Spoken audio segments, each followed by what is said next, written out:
Welcome to Lighten Up, the art of living clutter-free, a podcast where we tackle the literal and figurative clutter standing between you and your healthiest and happiest life. I'm Melanie, your host, coach, and guide on this journey to help you design a life that you love. Whether it's clearing out your kitchen cabinets, untangling your digital files, or letting go of the mental blocks that hold you back, we're here to make space for what truly matters. Let's lighten up together, starting now.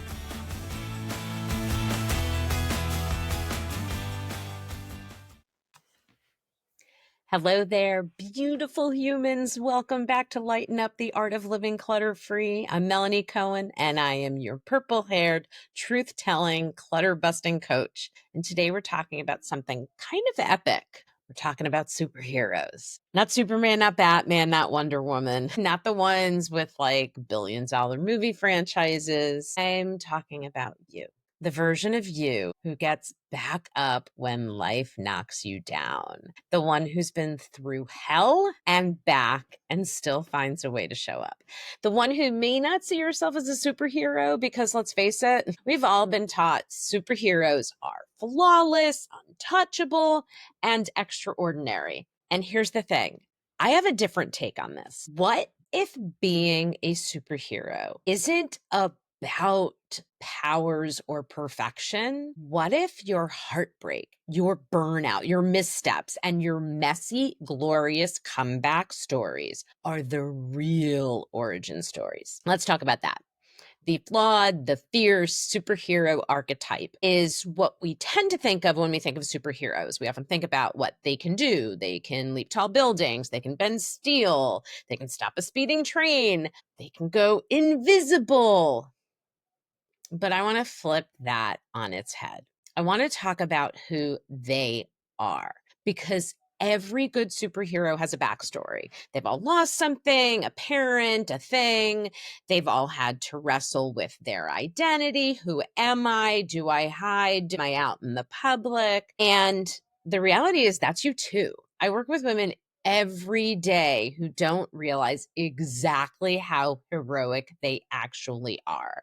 And as a result, they say things like, I should be doing more. I always give up. I'm not strong like other women. And meanwhile, they're juggling full-time jobs, parenting aging parents, parenting adult kids who have moved back home. They're managing health scares. They're fighting through the menopause fog. They're keeping relationships alive. They're trying to declutter the chaos of their homes and their minds, and still finding the courage to work on themselves. And if that's not a superpower, I don't know what the hell is. It's about this mask we wear. We feel fake in our own hero story. So here's the kicker. So many of us feel like imposters in our own lives. We think we're faking it.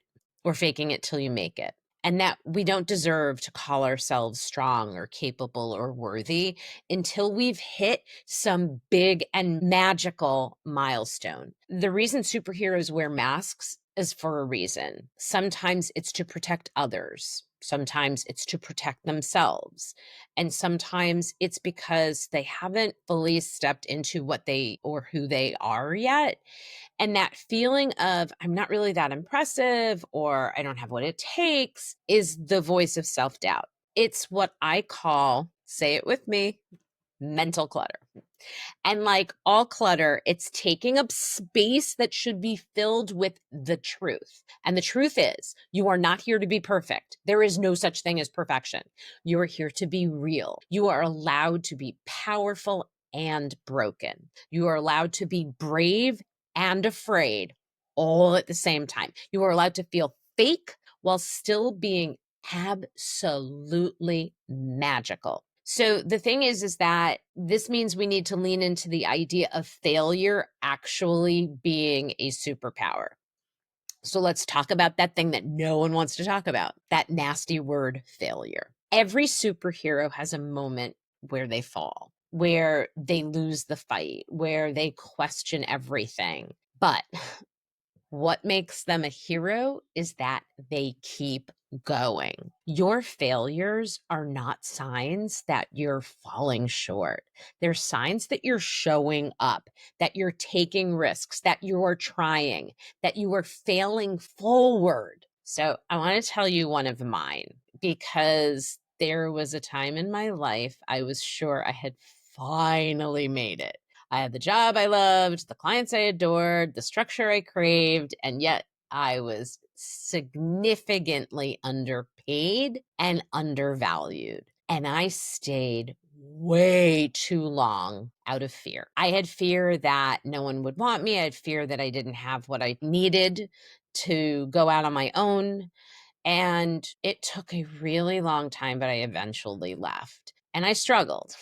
And boy, did I struggle. And I still struggle. But looking back, that decision was the beginning of me becoming this very version of myself, my own superhero, the one who runs her own business, the one who speaks and teaches and helps people design the life that they actually want to live, the one with the purple hair, with the tattoos, and with no filter. I wouldn't be her without my failures. In fact, I don't think I would even come close. So let's talk about rejection, risk, and courage to keep going. We talk a lot about success, but not about what it costs to actually try. And here's the reality. Rejection hurts. I write a lot about rejection. And in a previous blog post, I talked about how rejection is a good thing and risk is scary. And the more I've stepped into my life fully, whether it's speaking up or launching something new or literally putting myself in the woods playing a survivor style game at the age of 54. If you don't know about me playing a survivor style game for 3 days in the woods last year, well, you're gonna have to go back and check that out. The more I realize that risk is where the good stuff is. So let me say that again. Risk is where the good stuff lives.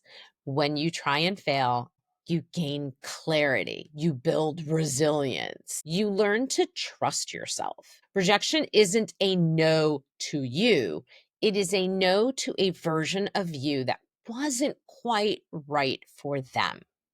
So keep going until the right yes comes, because courage isn't about never getting scared. It's about doing the thing, even when your voice shakes, even when you're sweaty and unsure and your inner critic is screaming, "Who the heck do you think you are?"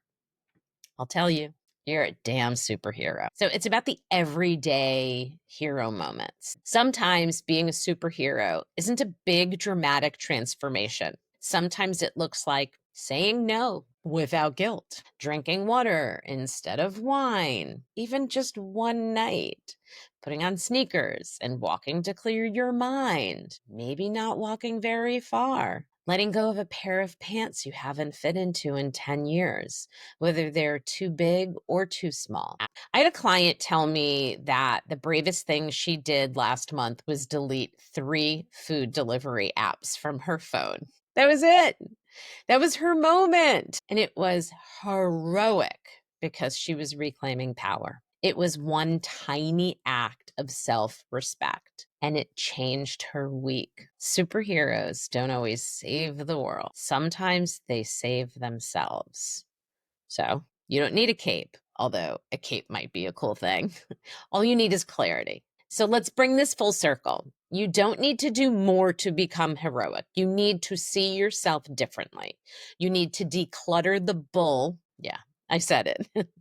I'm going to say the whole thing. You need to declutter the bullshit stories you've absorbed over time about who you are supposed to be, how perfect you need to look, how tidy your life should be before you're allowed to feel proud. Strip that all away. Your identity is not built on accolades. It's built on your effort, your energy, your willingness to grow. And if that growth includes rejection, regret, mistakes, mess, clutter, and a whole lot of starting over, then welcome to the Superhero Club. We meet weekly and we cry in the shower just like everyone else.